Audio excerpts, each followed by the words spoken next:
Bloomberg Audio Studios. Podcasts, radio, news.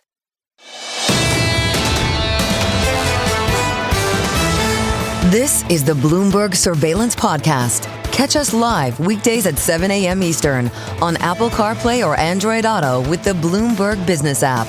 Listen on demand wherever you get your podcasts or watch us live on YouTube. Bret Kenwell joins us here, U.S. Investment and Options Analyst for eToro. Bret, you look back on 2025, heck of a performance across the equity markets here. What are the key drivers for you for 2026? What are you looking at? What are your expectations are for 2026? Yeah, thanks for having me to start off the hour.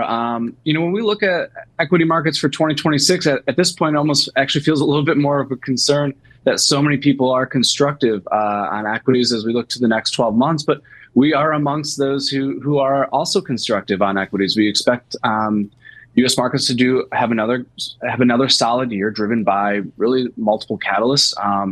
Three of which include a continued AI trade, expanding and accelerating earnings growth in the S&P 500, and a Fed that is not looking to be hawkish or derail equities from a monetary perspective. So when we look at kind of those, I think, bigger drivers of the market, we still see that there's room for expansion there, and we expect those to be positive drivers for next year. So given all of that, why does investor sentiment remain subdued? What do you think could be contributing to this cautious approach, and how do you anticipate this sentiment to evolve throughout the year? Yeah, that's such a good question. And I think it really speaks to sort of the division we're seeing in so many ways between Wall Street and Main Street. When we look at, and we include ourselves in this observation too, but when we look at like the streets, the firms on Wall Street, they remain pretty optimistic for next year. But when we look at sentiment, like various sentiment measures or surveys or gauges, they remain fairly subdued, really. And that happened in late Q1, early Q2 of last year when we had the tariff sell-off and about 20% correction in the S&P. We never really saw that sentiment come back to life. There's always been this, I would almost argue, a healthy amount of skepticism in the market rally. But nevertheless, we haven't seen that confidence really come back, and that's consumer confidence, that's investor sentiment. So, I don't know if that will maybe actually end up being a positive as we push through the year. I'm hoping it acts as a positive, but yeah, to your point, we haven't really seen sentiment make the types of rebound that we've seen in, whether it's GDP or the S&P, hasn't really followed those measures higher. So 2026 will be interesting in that respect.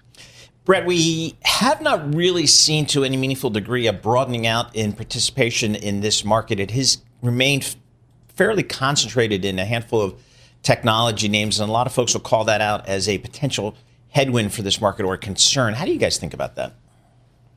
Yeah, I think there's a couple of ways of looking at it. First, to your point, I do think we see some broadening in 2026. Not only are S&P earnings expected to accelerate next year, but all 11 sectors in the S&P are expected to post earnings growth. We haven't seen that in 5 years. 2021 being the last time we had it. It was a pretty low bar to hurdle at that time, coming out of the first year out of COVID. So we're expected to see fairly broad earnings growth next year. That should act as a positive catalyst. But we're also seeing, we might finally see small caps come to life. I have to put might in there because, last year I expected the Russell to do, and it did do better last year, but certainly, didn't lead the charge higher necessarily. But, we do think that small caps could finally have their moment in 2026. Maybe they start to show they have a very strong expectations for revenue, cash flow, and earnings growth next year. So we're hoping to see that take off. But, even within tech, I think there's this concern that we're approaching this AI bubble. We're in the depths of the bubble. And I think it's reasonable to question, are we in a bubble, or even speculate that we are? But it's too hard for us at this point to say that we're in a late stage bubble. And I think when you point to certain observations within the space, whether that's analytical, like looking directly at NVIDIA, stock trades about 25, 26 times forward earnings, is expected to grow 50% on the top and bottom line. That's very difficult for us to look at that and say that's a bubble-like valuation. Less analytical, you look at something like Meta or an Oracle. Investors are punishing these names because of the concerns over cash flows and their balance sheets. So these are not behaviors that we see in late stage bubbles. These are not valuations we see in late stage bubbles. So from those perspectives, we still think that there's room to go in that trade. What about downside risks? You've highlighted the labor market as one of those. How crucial do you think the stabilization of that is to the continuation of really this record bull market we've seen double-digit gains in the past 3 years? Yeah, the jobs, sort of like the mantra we've adopted for, sort of the macro environment is messy but manageable. We're seeing so many moving parts, and whether that's to do with economic policy or whether it's what's going on at the Fed. There's a lot of moving parts at the Fed right now, one of which, of course, being a new Fed chair coming in 2026. But even when we just broadly look at macro, there's a lot of moving parts. You have the labor market is cooling but not collapsing. Inflation is ticking higher but not, going out at a pace that is not controlled or well anchored, to put it in Fed speak.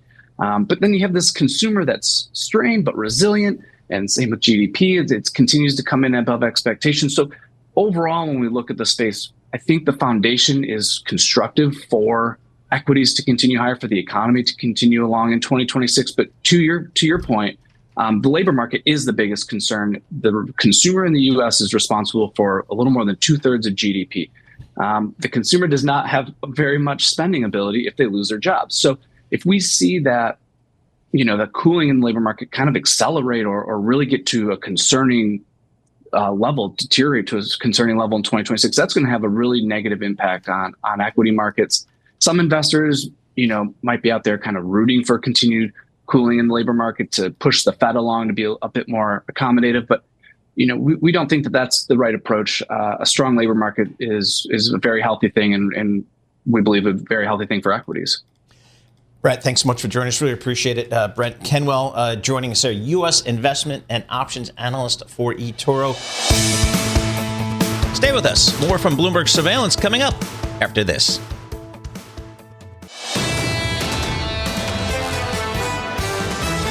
You're listening to the Bloomberg Surveillance Podcast. Catch us live weekday afternoons from 7 to 10 a.m. Eastern. Listen on Apple CarPlay and Android Auto with the Bloomberg Business app. Or watch us live on YouTube. Russell Price joins us here, Chief Economist at Ameriprise Financial here. Russell, I'd love to get your thoughts about kind of how you view this economic backdrop for 2026 here. What do you think investors should be focusing on here? Well, I think we have a pretty good year ahead of us. From an economic perspective, we come into the year with consumers in pretty good financial shape in aggregate. We also should see some pluses and minuses in the first half of the year for investors to watch out for. On the plus side, we should get a little bit more consumer income from the no tax on tips, the no tax on overtime, plus the $6,000 senior tax credit. Or deduction, and also against that, you'll have some consumers that are negatively affected by the ACA subsidy elimination, and also the student loan repayments enforced more stringently. So, but other than that, the economy is going into 2026 with pretty good momentum. We should also continue to see pretty good business investment spending related to AI and other growth initiatives. So we expect the pace to be a little bit better this year than it was last year, and last year was a pretty decent year. So those are the pros, but you've also highlighted labor market as a key risk. What improvements are needed to avoid a slowdown maybe in consumer spending? Yeah, we've certainly seen a big decline in overall consumer sentiment. That hasn't really translated yet into lower consumer spending. But if we were to continue to see a further deceleration or degradation in the job market, those weaker sentiment levels likely would translate into reduced spending. So what we need to see is for hiring to regain a little bit more traction. Recent data suggests that might be happening, but it's still very, very early, and it's not by any means conclusive. So We just need to see businesses alleviate some of their concerns or lose some of their concerns as related to how much the tariffs might negatively impact the economy, what that might do to company profit margins, and from a small business perspective, where much of the job hiring has fallen off. We need to see small businesses become more accustomed to dealing with all of the added paperwork involved with tariffs and the additional expense as well. So, Russell, what do you think the Federal Reserve should do in 2026? Right now, the market's kind of discounting maybe 2 quarter-point rate cuts during the year. What do you think they should do? Well, I think we could see a little bit more than that, probably around 3. Primarily because inflation has been not been nearly as strong as people had predicted a few months ago when the tariffs were first announced. So the inflation situation has been a lot better. Of course, with that is a big caveat that the data is incomplete and a little bit suspicious related to the most recent Labor Department report because of the government shutdown that we had in October and the first half of November. But we do expect inflation to peak maybe at 3.2% in the first quarter. That might actually be a little bit too high. We could see the number be a little bit weaker than that, offsetting some of the ongoing tariff upside pressures we're seeing in inflation is a steady deceleration in shelter costs. And shelters are 35% of the total cost of the consumer price index. So that's a pretty strong downward pressure. So with that backdrop and still some relatively weak hiring activity, we expect by the second quarter the Federal Reserve should resume their pace of quarter-point cuts. So you expect 3 rate cuts in 2026. How do you see those impacting inflation and economic growth? Well, I think the impact on inflation should be relatively benign. As I should mention that over the last 2.5 years, if you strip out just shelter costs, which are 35% of the index, CPI inflation has been at or below 2% for those 2.5 years. So it's really the cooperation of that shelter component that matters much. And those are very long-term trends based on the way they measure it and based on the way rental rates are changed over time in the marketplace. So we should see further deceleration in CPI even without the cuts. The cuts should stabilize economic growth at above trend growth, but still not enough to really give corporations a lot of pricing power, nor are we likely to see supply and demand imbalances that would continue to push inflation higher. Russell, in terms of the labor market, we've got just a headline print, 4.6%, and that's by all measures pretty darn good, close to full employment you're probably going to get. But still, people are concerned about underlying trends in the labor market. How do you view the labor market? Yeah, I think the concerns about the underlying labor market are certainly justifiable. We've seen weakness in places that we're typically not all that used to seeing weakness. Not only are we seeing weakness in some of the lower segments of the marketplace where AI implementations may be having an influence. Certainly, we've seen most of the job decline in hiring, I should say, in the small business sector. In our view, that is primarily a reflection of the tariff-related challenges. But also we've seen certainly a considerably weaker environment for recent college graduates. So that also may be influenced by artificial intelligence. So people's concerns about the labor market, at least over the near term, I think are legitimate. But now that the tariff situation is becoming the standard, becoming business as usual to some degree, we think that the hiring should recover to modestly, and we should see the unemployment rate this year decline a little bit from that 4.6% rate that we've seen most recently. So with that, a little bit of decline in the total number of available workers, which should put a little bit downward pressure on the rate as well. Great. And with slightly lower mortgage rates, what's your outlook for housing in 2026, especially regarding existing home sales? I ask because I'm a renter, and I always tell everyone here, asking as a renter. Sure. Well, existing home sales, we have been seeing over the last several quarters some improvements in the availability of housing available for sale. That reversed a little bit late in the second half of 2025, but that's fairly normal as well as far as a seasonality basis. As we go into and 24 and 25, 2024, 2025 were very weak years for existing home sales. Yep. 2024 was as weak as it's been since 1995.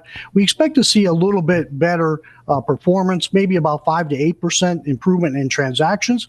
But we should finally actually see some weakness in housing prices around flat. All right. Russell, thanks so much for joining us. Really appreciate getting your thoughts here as we start off 2026. Russell Price, Chief Economist at Ameriprise Financial. Stay with us. More from Bloomberg Surveillance coming up after this.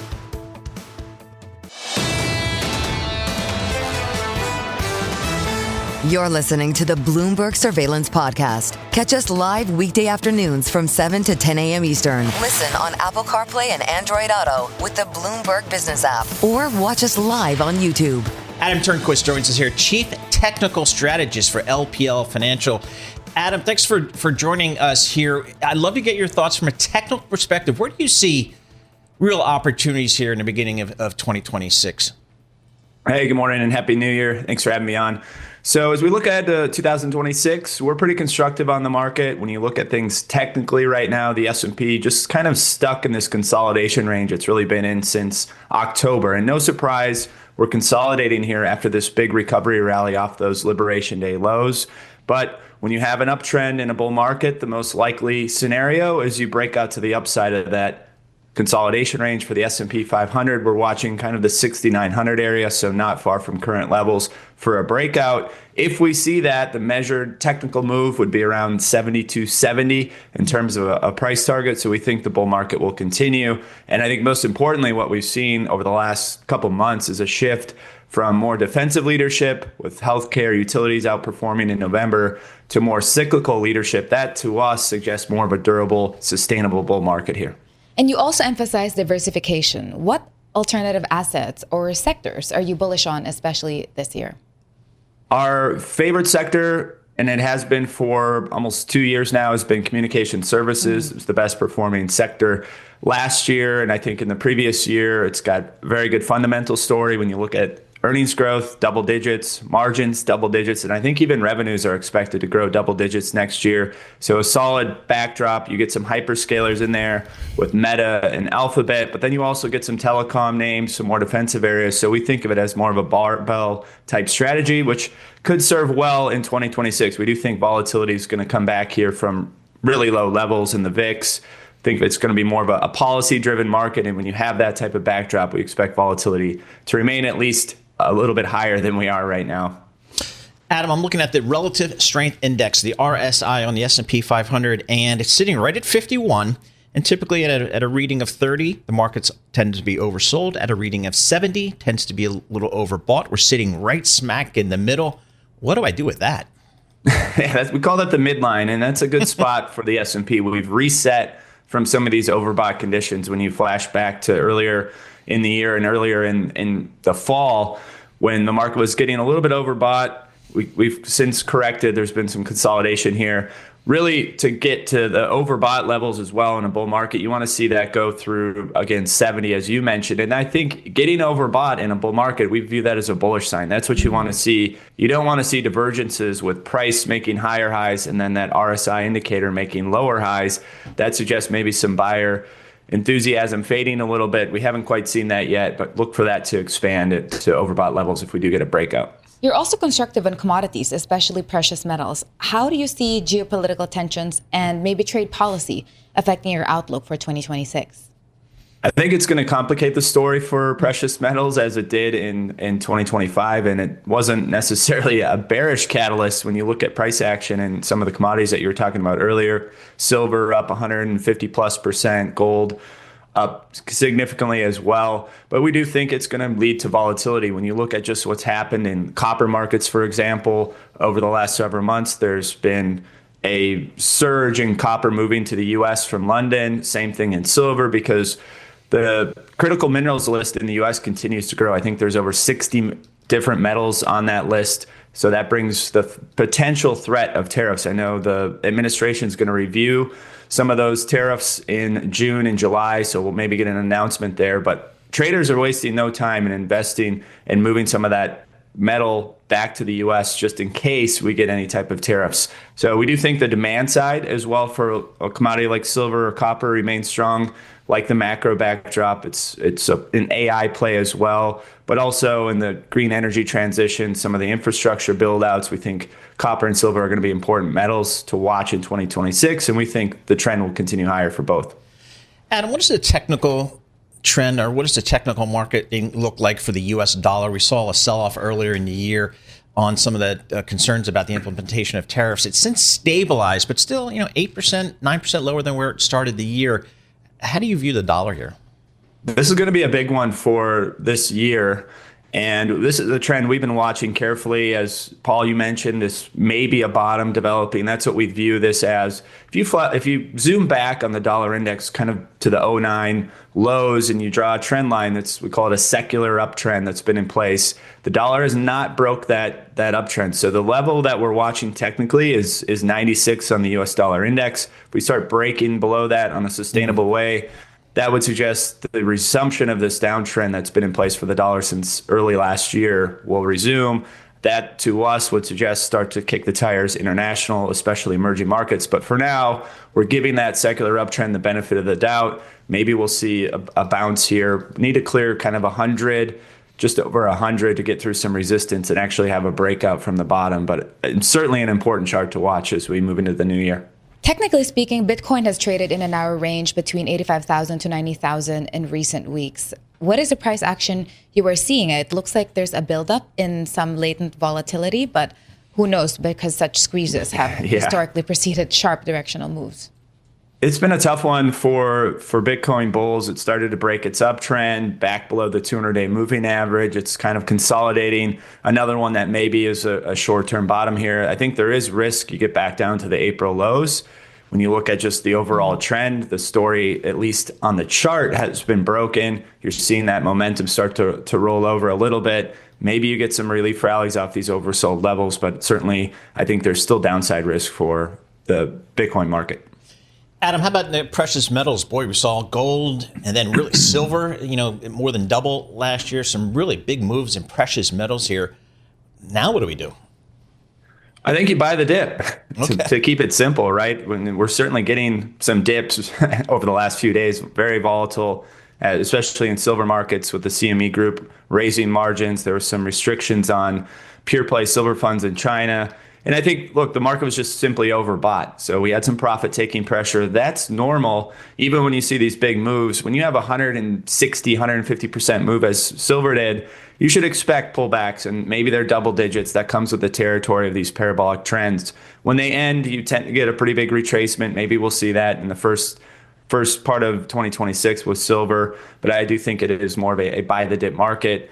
The fundamentals and the macro story, especially for gold, with central bank buying being such a big factor in that trade, I think that's going to continue. I think that's starting to broaden out to silver as maybe the central banks get a little bit of sticker shock with these higher gold prices in 2025. So we're seeing maybe a diversification there, but certainly a supportive trend. I think the geopolitical environment is another one that supports the market. And then we have the Fed continuing to reduce interest rates, another one that should help gold as well. All right, Adam, thanks so much. Appreciate it. As always, Adam Turnquist, Chief Technical Strategist for LPL Financial. Stay with us. More from Bloomberg Surveillance coming up after this.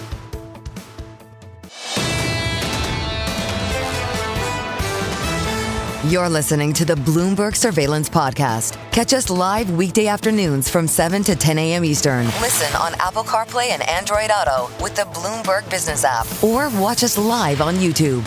Looking at the WIRP function, WIRP, on the Bloomberg terminal, suggests that the market's discounting maybe 2 more rate cuts by the Federal Reserve in 2026. What does that mean for the bond market, which experienced a very strong 2025 in terms of high single-digit returns. So let's talk about developed markets and emerging markets. We can do that with Jack McIntyre, portfolio manager at Brandywine Global. Jack, thanks so much for joining us here. Solid returns in the bond market in 2025.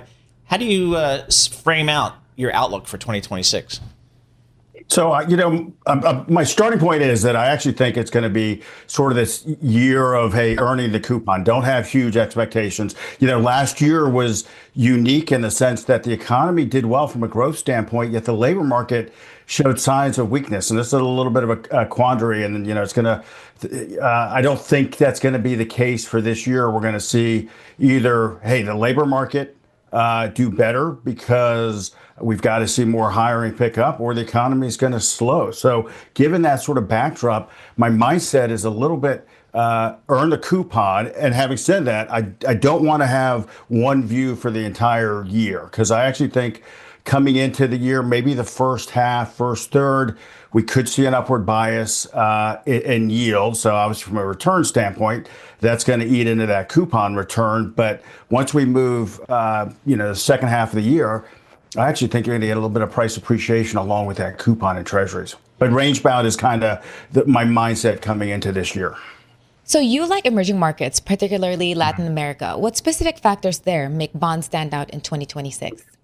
So a couple of things. One, if you think fundamentally, I like their balance sheets. If we have kind of a budget crisis somewhere in the world, it's going to come out of the developing markets. It's not going to come out of the developing, the emerging sort of markets. I've got inflation expectations embedded in the price of LATAM bonds, still elevated, although actual inflation continues to decline. I like that. That means real yields are positive. So that's a good backdrop. And then away from that, I still think that that theme for the entire year is the U.S. dollar is going to weaken. My mindset is that this American exceptionalism, which has dominated for a decade plus, it's going to just at the margins continue to leak. Foreigners own a huge amount of U.S. assets. I think you're going to start to see a reversal of that. And LATAM, which in a world that still has very attractive yields, is going to attract some of that capital. How do you think about valuation, stocks versus bonds this year, Jack? I mean, both performed well in 2025. Yeah, I think so. A little bit of a Goldilocks type environment. Meaning that hey, the economy has done well from a growth standpoint. Inflation, it's sticky, but it's not really surging higher, and I don't think that will be the case. Again, coming into this year, I do think bonds, from a valuation standpoint, look more attractive. But to be honest, I could have said that last year and probably the year before that. So at some point, we're going to start to see bonds do well. It's interesting. I mean, we're going into a midterm election year, and historically, volatility starts to uptick. Particularly in the equity space. You've got to be open to a drawdown. And then coming into this year, since I mentioned volatility, I mean, you've got, when you look at implied volatility. So kind of what option traders expect across asset classes, across bonds, currencies, equities, it's low, and I kind of view that as sort of being a sign of complacency. And I suspect, we're at the end of when we have this conversation this time next year, that, maybe complacency isn't going to be the primary theme in the markets in 2026. So again, I like bonds. Having said that, it depends on what kind of bonds. So I do like that EM in LATAM. But maybe at some point, you have a little bit more defensive allocation into some higher quality treasuries. But again, not overweight. Just, the idea being is that, hey, if we do get an uptick in volatility, there might be a little bit of a flight to quality in some of the developed markets. What about the Fed? That also remains to be a central focus because of the uncertainty around it, especially with the new Fed chair and the ongoing debate about rate cuts. So what do you believe will be the most important factor in determining whether the Fed's actions will support either equities or bonds or create more volatility? So this is a little bit in line with that kind of idea. I think volatility is underpriced because you do have, as you pointed out, the Fed. And this is not your normal cycle for the Fed looking at just strictly labor market and inflation. We've got the political influences, a new chair that we should find out this month, I suspect. Again, I struggle a little bit. And part of being a little more cautious on the long end of the Treasury curve is that the Fed has been cutting into an environment, easing into neutral, but doing that in an environment where inflation is still running above their target. And then you marry that with the idea that we're going to have at least 6% budget deficits for the foreseeable future. And then we also get a little bit more fiscal impulse impacting the U.S. consumer, first, second quarter of this year. So, the pressure is on for the Fed to ease. I think, Powell said we're in the range of neutral. So that tells me that, maybe they can ease one more, maybe two more and still be in the range of neutral. But beyond that, they're going to have to be, shifting towards running stimulative monetary policy. And I'm actually not sure that's good for equities, because if they do that, it means something is on the cusp of breaking. The labor market is showing signs of deterioration that could be an overall barometer for, the consumer retrenching, profit margins getting squeezed, and that might not be good for equities. Right. Conversely, it actually could be good for bonds. Hey, Jack, the AI story has certainly been a dominant theme within the equity markets for the last several years, but it's really become relevant for the bond market as a lot of these tech companies come to the bond market with sizable debt offerings to raise capital to fund a lot of this stuff. How do you view that? Yeah, Paul, it's an interesting point because it's no longer, funding out of sort of cash flows, et cetera. And that's great. That, the market doesn't have an issue with that. But now, you're competing for funds that are already, allocating or thinking about allocating to this massive government bond debt. Issuance is not going away. It's going to continue to be elevated. And now you've got more corporate issuance competing for that. So, a little bit of a kind of a crowding out sort of impact as well. And it just means those yields have to probably move a little bit higher, to compete with, the Treasury yields, which is, again, term premia is going to be elevated this year. And the bond vigilantes, we're on our, kind of trigger fingers because, again, I go back midterm, the sitting president, they want Republicans to do well. They want growth. And do they make a mistake of doing a little too much fiscal stimulus in an environment where the economy is already doing well and inflation is still, above the Fed's target? So, again, term premium could move higher this year. Jack, thanks so much for giving us some of your time. We appreciate it. Jack McIntyre, he's a portfolio manager, Brandywine Global down there in the city of brotherly love down there in Philly. This is the Bloomberg Surveillance Podcast, available on Apple, Spotify, and anywhere else you get your podcasts. Listen live each weekday, 7 to 10 a.m. Eastern on Bloomberg.com, the iHeartRadio app, TuneIn, and the Bloomberg Business app. You can also watch us live every weekday on YouTube and always on the Bloomberg Terminal.